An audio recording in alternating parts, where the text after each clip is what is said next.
Salut tout le monde, j'espère que vous allez bien les amis. On est parti pour la vidéo du jour. On va démarrer avec les deux unes des quotidiens madrilènes. Premièrement, la une du quotidien AS qui consacre donc sa une à Rodrigo, l'unique buteur de la finale de Ligue des Champions. C'était samedi. Manchester City s'est imposé 1-0 face à l'Inter Milan grâce au but de l'Espagnol. Bravo à City. Enfin, les Citizens ont remporté la Ligue des Champions. C'est mérité. Et puis, c'est le travail qui aboutit au final pour Manchester City après une décennie à courir après cette Ligue des Champions, après le Saint Graal.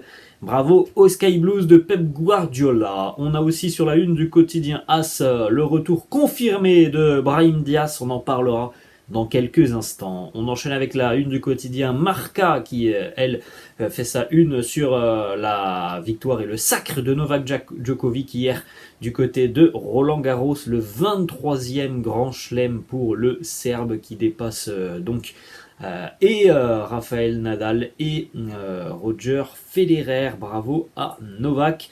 Petite information qui concerne le Real sur cette une de Marca, c'est en bas avec la confirmation que Nacho va continuer avec le Real. On regardera les déclats de Nacho dans quelques instants. On enchaîne avec la qualification et la remontada de la Castilla hier face à son voisin du Barça. 3-0 pour le Real. C'était hier donc du côté du Di Stéfano. Pour rappel, au match aller, le Barça s'était imposé 4-2, donc il fallait que le Real s'impose par au moins 3 buts d'écart. C'est ce qu'il s'est passé hier. 3-0 pour le Real. Buteur Carlos Dotor, Iker Bravo et Sergio Arribas sur penalty à la 95e minute. Le Real est qualifié pour le prochain tour et affrontera Eldens. Pour rappel, regardez la déclaration de Carlos Dotor il y a une semaine après la défaite 4-2. Il avait laissé ce petit message sur son compte Instagram avec une photo où il embrasse le logo du Real et surtout cette légende. This is Real Madrid and here no one gives up. C'est le Real Madrid, ici personne n'abandonne. Nous avons 90 minutes encore au Di Stéfano avec nos supporters. Nous sommes impatients de vous retrouver. Le Real l'a fait hier avec cette remontada. La belle accolade entre le président et l'entraîneur de la Castilla, Raúl. On ne sait pas si Raúl sera encore présent dans quelques semaines côté Real sur le banc de la Castilla parce qu'il vit peut-être tout simplement ses derniers moments avant de franchir le grand saut pour prendre une équipe professionnelle et une équipe première. Donc c'est peut-être les derniers moments de Raúl à la tête de la Castilla. En tout cas, superbe performance hier de la part de ces hommes. Hier, on avait aussi la présence d'un nouveau merengue. Fran Garcia était présent au centre d'entraînement de Valdebebas hier pour soutenir la Castilla. Vous le voyez, Fran Garcia sur cette image, il est au fond de l'image dans la loge. Pour rappel, aujourd'hui, c'est le grand jour en ce qui concerne la présentation de Fran Garcia. Ça aura lieu ce midi pour le retour donc de Fran Garcia, lui qui a bien performé du côté du Rayo Vallecano. Il a pu se développer avec beaucoup de temps de jeu. Il est de retour au Real Madrid avec l'ambition de pourquoi pas aller chercher une place qui est relativement ouverte en ce qui concerne le poste de latéral gauche. Du côté du Real Madrid, on n'a pas forcément de stabilité depuis quelques temps maintenant sur ce poste. Donc il y a évidemment une carte à jouer pour Fran Garcia. On enchaîne avec donc l'officialisation aussi du retour de Brahim Diaz. Brahim Diaz va faire son retour du côté du Real Madrid. Vous avez quelques petites images ou montages assez sympas. On a aussi le message posté par Brahim Diaz sur ses réseaux sociaux. Madridistas, je compte les jours avant de vous retrouver au Bernabéu. On se retrouve très rapidement. Alors Brahim Diaz sera présenté donc à la presse et aux supporters demain à partir de midi. On rappelle qu'il a rejoint le Real maintenant jusqu'en 2027 après un prêt qui a été d'ailleurs concluant du côté de l'AC Milan avec notamment le titre de champion d'Italie l'année dernière, une demi-finale de Ligue des Champions cette saison. Donc voilà, c'est un nouveau Brahim Diaz, en tout cas on l'espère, qui revient du côté de Madrid. Et comme on l'a dit les amis, présentation demain. Aujourd'hui c'est la présentation de Fran Garcia. Et normalement, jeudi, si tout se passe comme prévu, ça sera la présentation de Jude Bellingham. On continue avec une déclaration de Nacho. Nacho qui donc confirme qu'il sera bien au Real l'année prochaine. Il nous dit: j'ai pris la décision de continuer avec le Real Madrid. Il y avait beaucoup d'offres, mais je voulais rester une saison de plus. Je suis très heureux. Donc jusqu'en 2024, Nacho sera encore merengue, sera certainement aussi l'un des capitaines du Real la saison prochaine. C'est une très très bonne nouvelle. C'est franchement un joueur pour moi qui est irréprochable et sur le terrain et aussi en dehors du terrain. Il a toujours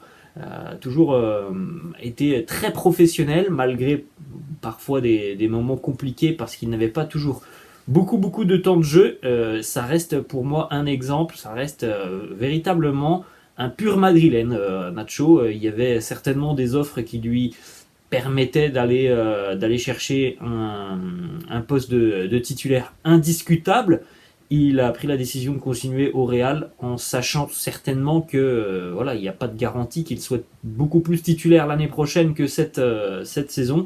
Voilà, c'est encore une fois une belle preuve d'amour de la part de Nacho envers le Real. On enchaîne les amis avec pas mal de déclats de Fabrizio Romano sur des dossiers chauds du mercato, sur le fonctionnement du mercato côté Real. Premièrement, il nous parle donc de l'intérêt du Real en ce qui concerne le latéral canadien Alphonso Davies. Il nous dit: Alphonso Davies et son agent aiment beaucoup les rumeurs, ils aiment aussi l'intérêt du Real Madrid. Le joueur est à coup sûr sur la liste du Real. Le Real l'adore, mais pour cet été, je pense que ce sera très difficile de négocier avec le Bayern. Voilà, c'est le résumé de la situation fait par Fabrizio Romano. On s'en doutait les amis, ça va être une mission voilà, quasiment impossible cet été d'aller chercher Alphonso Davies. Ensuite, Fabrizio Romano nous en dit un petit peu plus sur l'intérêt du Real en ce qui concerne un nouveau numéro 9. Il nous dit: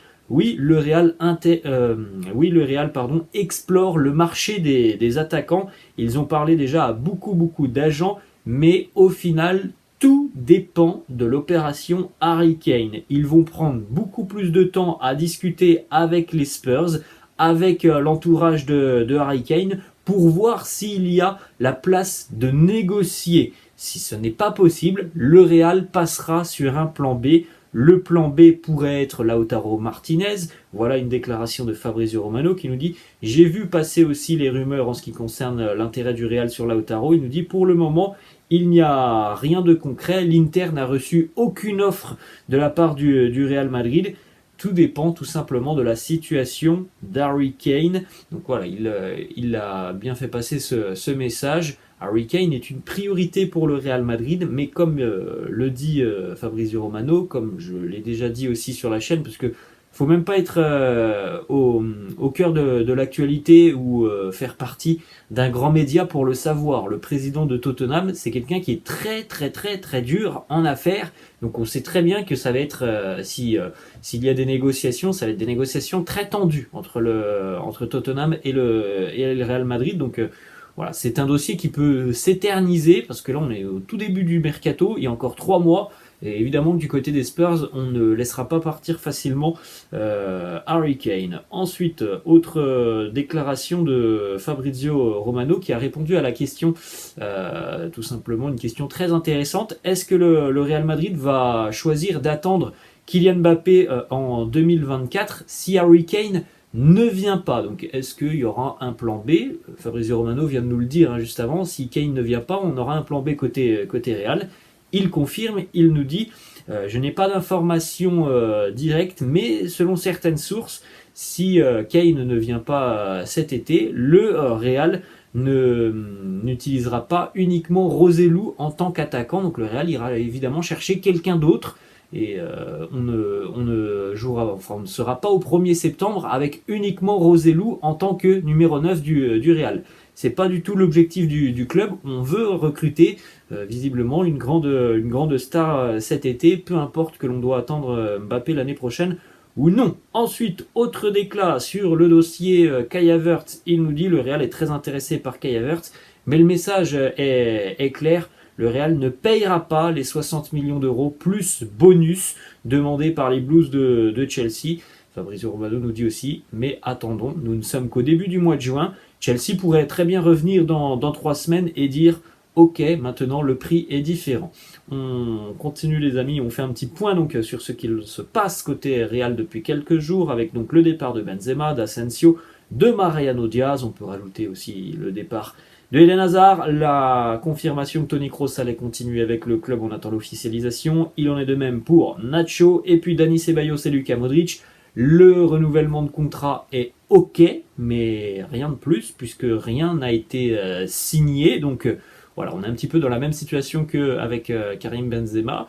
Il y a un accord verbal, mais il n'y a pas de signature, donc pour le moment, on ne peut pas confirmer que Ceballos et Modric seront à Madrid l'année prochaine. Et on termine les amis avec une petite séquence qui a été captée par le téléphone tout simplement d'un supporter du Real. Ça a beaucoup été relayé sur les réseaux sociaux. Moi j'ai vu la vidéo, donc c'était hier que j'ai vu cette vidéo, donc je pense qu'elle doit circuler sur Instagram, sur TikTok. Bref, moi je l'ai retrouvée sur Twitter, donc je ne peux pas vous la diffuser. De toute façon, c'est un extrait de 4 ou 5 secondes où on voit un supporter du Real Madrid croiser Florentino Pérez et lui demander est-ce que l'on va signer Kylian Mbappé. Réponse du président Florentino Pérez qui répond oui, mais pas cette année. Voilà les mots de Florentino. Donc, comme on pouvait l'imaginer, Kylian fait toujours partie des cibles côté Real.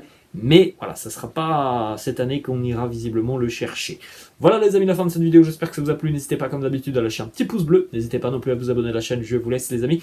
Et je vous dis à la prochaine. Ciao.